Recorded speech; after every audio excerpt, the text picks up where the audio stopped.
Lição de número 7 da classe juvenis do nosso primeiro trimestre de lições bíblicas do ano de 2022. Nós estamos estudando sobre a monarquia em Israel.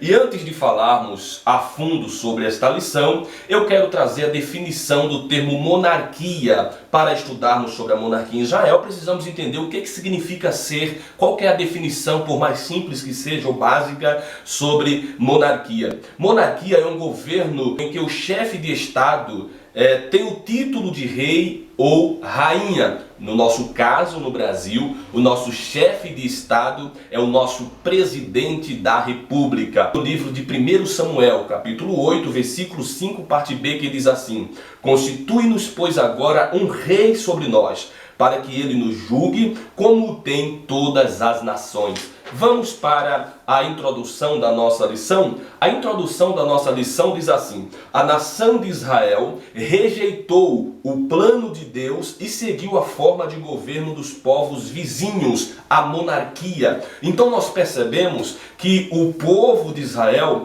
eles quiseram ser como os seus vizinhos, eles queriam ter um rei. Então eles rejeitaram o plano de Deus para a vida deles. E mesmo com uma série de incertezas e acontecimentos ruins, não podemos perder o foco e permitir brotar em nós o desejo de ser como o mundo, semelhante ao que aconteceu com Israel. Então nós percebemos que o povo de Israel, eles pediram um rei que governasse sobre eles, porque eles queriam ser como os demais povos que estavam ali aos seus arredores. Então nós precisamos ter cuidado para não rejeitarmos o plano de Deus para a nossa vida e tentarmos ser como é o mundo. Este foi o erro do povo de Israel. A história da instauração da monarquia em Israel serve de alerta para todos nós.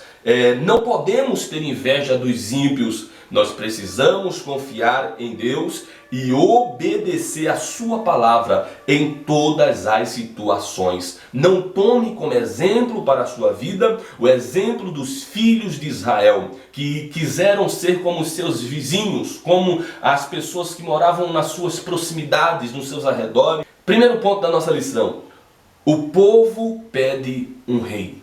Israel deixa a liderança direta de Deus. Israel deixa o governo teocrático de Deus para então viver sobre um governo monárquico. Israel deixa o Senhor. Toda a nação de Israel estava dispersa espiritualmente quando estava sob as orientações do sumo sacerdote Eli, que era omisso com os erros de seus filhos Ofni e Finéias. Eles faziam todo tipo de coisas erradas, mesmo sendo sacerdotes e filhos de sacerdotes. Israel viveu um tempo de dispersão espiritual. O povo já não ouvia mais a voz de Deus. Deus já não falava com o povo de Israel por conta desta vida de pecado dos filhos de Eli, Ofni e Finéias, e Eli acabava sendo omisso. Eli não repreendia os seus filhos. Eli deixava que os seus filhos fizessem tudo aquilo que eles quisessem, tudo aquilo que vinha à sua cabeça para fazer. Porém, neste mesmo período, existia ali em Israel uma mulher chamada Ana. Esta mulher, ela era estéril, ela estava pedindo um filho ao Senhor. E ela promete ao Senhor de que se o Senhor lhe concedesse um filho, ela lhe daria este filho por todos os dias da sua vida. E o Senhor atende a oração de Ana e lhe dá um filho. E Ana, por sua vez, cumpre o seu voto ao Senhor, entregando o seu filho Samuel por todos os dias da sua vida ao Senhor. Nós vemos aqui, no segundo subponto da nossa lição, do primeiro ponto, a transição da forma do governo teocrático para o governo monárquico ou a monarquia. Após a morte do sumo sacerdote Eli e os seus filhos, vocês sabem a história, os filhos de Eli morreram e em seguida o seu pai também morreu quando soube do acontecido, da tomada da arca. Samuel passou a ser a autoridade máxima do povo de Israel. Até então, Israel vivia na forma de governo chamada teocracia ou teocrática, ou seja, Israel estava somente sob a orientação e o governo de Deus. Até que Samuel envelheceu e os seus filhos não seguiam o seu caminho. Então, quando o povo de Israel percebe que Samuel não segue os seus caminhos, eles pedem a Samuel que institua um rei sobre eles. Porque Samuel, ele exercia os 3 ministérios: sacerdote, juiz e profeta. Então os filhos de Israel pedem para que Samuel, ele procure um rei para lhes orientar, para lhes liderar. O povo de Israel, eles não querem mais serem liderados e governados pelo regime teocrático. Eles querem agora um monarca, eles querem agora um rei que domine sobre eles. Vamos para o segundo ponto da nossa lição, que fala sobre o primeiro rei de Israel. Quem foi o primeiro rei de Israel? O primeiro rei de Israel escolhido pelo povo e também por Deus, porque quando o povo rejeita a Deus, quando o povo não quer que Deus reine sobre eles, quando o povo rejeita o regime teocrático, o povo pede um rei. E Deus então se responsabiliza de, através de Samuel, ungir alguém para ser rei sobre Israel. E quem foi o primeiro rei de Israel? O primeiro rei de Israel se chamava Saul. Saul foi o primeiro rei de Israel. Saul, ele foi aquele que Deus escolheu para ser o monarca de Israel, para ser o rei de Israel, para ser o líder de Israel, para conduzir Israel.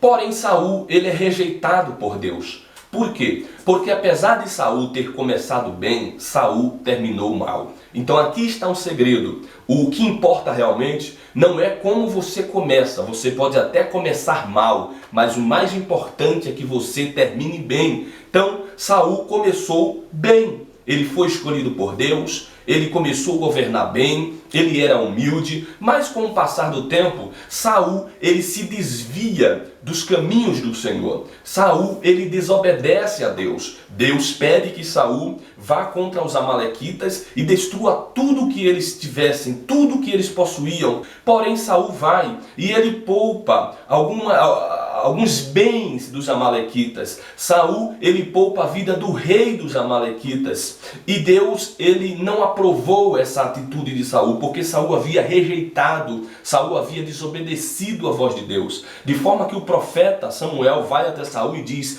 que o Senhor não tem prazer somente em sacrifício, mas que se obedeça a sua palavra. O Senhor, ele não tem interesse apenas em que nós sacrifiquemos a ele alguma coisa, mas sim, em primeiro lugar, que nós venhamos obedecê-lo, que nós venhamos obedecer a sua palavra. E Saul também errou quando ele ofereceu ao Senhor um sacrifício. Saul teria que aguardar Samuel para então oferecer sacrifícios ao Senhor, mas ele desobedece a Deus quando poupa a vida do rei dos amalequitas e de alguns bens que eles tinham. Saul agora também desobedece a Deus quando ele oferece uma oferta de sacrifício ao Senhor, sendo que não fazia parte da alçada de Saul fazer tal coisa. Então Deus rejeita Saul para que ele não seja mais rei sobre Israel. No terceiro ponto da nossa lição, nós iremos ver a lição falar sobre o maior rei que Israel teve. Se chamava Davi. Davi foi o maior rei que houve em Israel.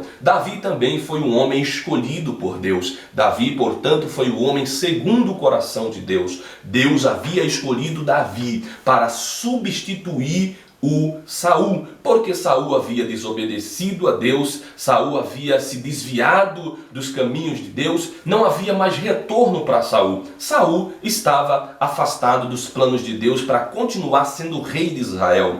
E, queridos, uma coisa interessante é que Saul continuou no trono por aproximadamente de 10 a 15 anos, mas ele já não era mais aquele homem que Deus havia escolhido para ser rei sobre Israel. Saul continuava assentado no trono, mas era rejeitado por Deus. Quantas pessoas hoje estão assentadas nos seus tronos, achando que Deus está aprovando as suas atitudes, achando que Deus está aprovando a sua liderança, quando na verdade já foram rejeitados por Deus há muito tempo. Então, nós vamos ver agora sobre o maior rei que Israel já teve, chamado Davi. o rei escolhido por Deus, o homem segundo o coração de Deus. A Bíblia diz que o Senhor fala com Samuel para que ele vá até a casa de Jessé, o belemita, porque dentre os seus filhos, Deus não disse quem seria, mas Deus lhe disse que entre os seus filhos, Deus se tinha provido de um rei. Samuel, portanto, obedece ao Senhor, ele vai até a casa de Jessé, o belemita, para ungir entre os seus filhos uma pessoa, um filho seu, que seria o futuro rei de Israel. Então, Jessé passa diante de Samuel todos os seus filhos. Samuel, ele se equivoca. Samuel, quando ele vê Eliabe,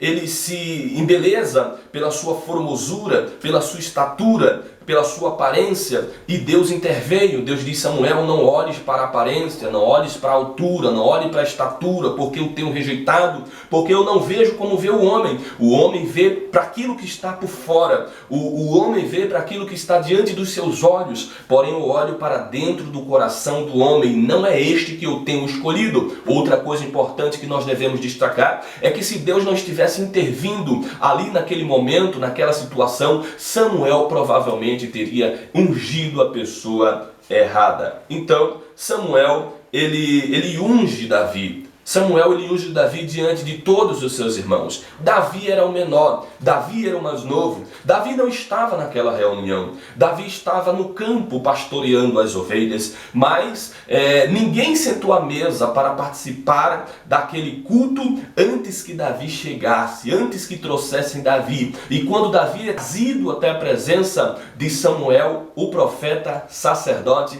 e juiz do povo de Israel, Deus fala com Samuel e diz: unge ele, porque este é o meu escolhido. E Davi foi ungido naquele momento como rei de Israel. Ele recebeu a unção de rei, porém ele teve que esperar aproximadamente 15 anos para que pudesse oficialmente aclamado rei sobre Israel. Ele teve que esperar 15 anos da sua vida. Outra coisa que se faz necessário notar é que nem sempre aquilo que Deus ele nos promete, aquilo que Deus ele diz que vai fazer na nossa vida, vai acontecer da noite para o dia. Isto é tudo uma questão de processo. Você precisa entender os processos de Deus na realização das promessas que ele tem para a sua vida. Então, Davi, ele foi o maior rei de Israel. Davi, ele fez com que Israel viesse prosperar. Davi se esforçou muito como rei e foi bem sucedido que em um período apenas de 10 anos de reinado, depois da morte de Saul,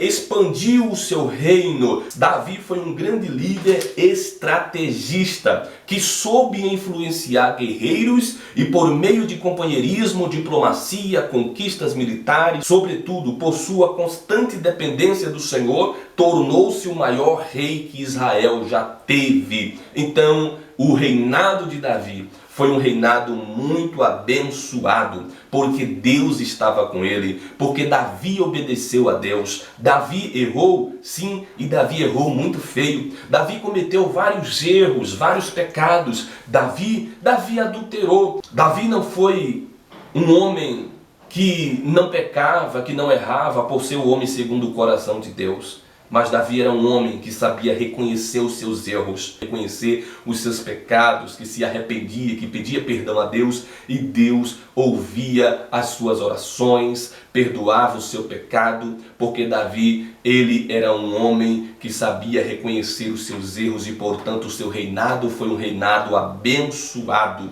Então, nós estudamos nesta lição sobre a transição do governo teocrático para o governo monárquico na nação de Israel. O povo de Israel escolheu para si um rei. O povo de Israel rejeitou o governo teocrático de Deus para estar então sob a autoridade de um rei monárquico, um homem que estivesse à sua liderança. Que Deus te abençoe e espero que eu possa ter te ajudado no conhecimento resumido desta lição do dia 13 de fevereiro de 2022, 7ª lição da classe juvenis do nosso primeiro trimestre de lições bíblicas do ano de 2022. Até o próximo vídeo e, se você puder, dê aquele like, compartilhe, comente, para que nós possamos ir mais longe com essa nossa iniciativa de trazermos aqui resumos das nossas lições da classe juvenis.